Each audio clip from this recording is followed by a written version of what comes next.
అండి ఈరోజు చుట్టుకుంట walking track దగ్గర ఉన్నాను.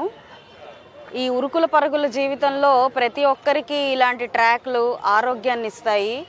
ఖచ్చితంగా ఇంత సిటీ మధ్యలో ఇలాంటి ట్రాక్లు ఉండడం ప్రజలందరికీ వారి ఆరోగ్యాన్ని పెంపొందించుకోవడానికి ఎంతో అవసరమైన ఈ సదుపాయాలు.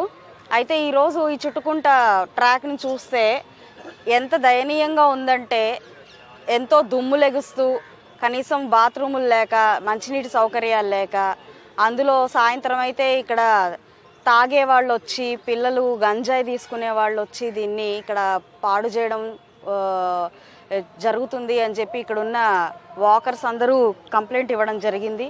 చుట్టూ చూసుకుంటే స్ట్రీట్ లైట్లు లేవు. రాత్రి అయితే 6 నుంచి 9 దాకా వాక్ చేసే వాళ్ళకి కనీసం వెలుతురు లేక ఇబ్బంది పడుతున్నామని చెప్పారు. రోడ్డు వైడ్ చేసే ప్రాసెస్లో ఇక్కడ ఉన్న సదుపాయాలన్నింటినీ తీసి, ఇక్కడ ఎంతో సుందరంగా ఉండేది, అదివరకు టైల్స్తో చెట్లతో చాలా బాగుండేది. గుంటూరు పశ్చిమలో ఉన్న ఎన్నో ట్రాకులతో పోల్చుకుంటే ఈ ట్రాక్ చాలా అద్భుతంగా ఉండేది అని ఇక్కడ స్థానికంగా వాక్ చేసే ప్రతి ఒక్కరు చెప్తున్నారు.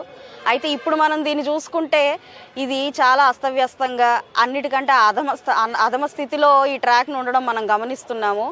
వైడ్ చేసే ప్రాసెస్లో ప్రతి ఒక్క టైల్స్ని పీకేశారన్నారు. ఇక్కడ ఉన్న ఫిజికల్గా జిమ్ చేసుకునే ఎక్స్టర్నల్ జిమ్ ఎక్విప్మెంట్ మొత్తం తీసి అక్కడ కుప్పగా పడేసి ఉన్నాయి. దాన్ని మళ్ళీ రీఇన్స్టాల్ చేసింది లేదు.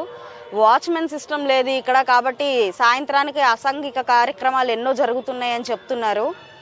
వాచ్మెన్ సిస్టమ్ని మెయింటైన్ చేయడానికి కానీ ఇక్కడ ఎవరు పట్టించుకునేవారు లేరు అని అంటున్నారు.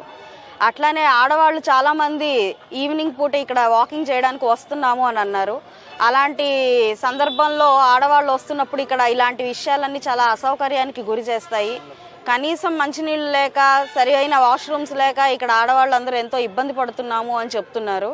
కాబట్టి మన ప్రభుత్వం వచ్చి రాగానే ఫస్ట్ ఇలాంటి వాటి మీద దృష్టి పెట్టి, ఇక్కడ ఉన్న మౌలిక వసతుల మీద మేము దృష్టి పెట్టి వీటన్నిటిని బాగు చేసే ప్రయత్నం చేస్తామని ఇక్కడ ఉన్న వాకర్స్ అందరికీ మేము హామీ ఇస్తున్నాము.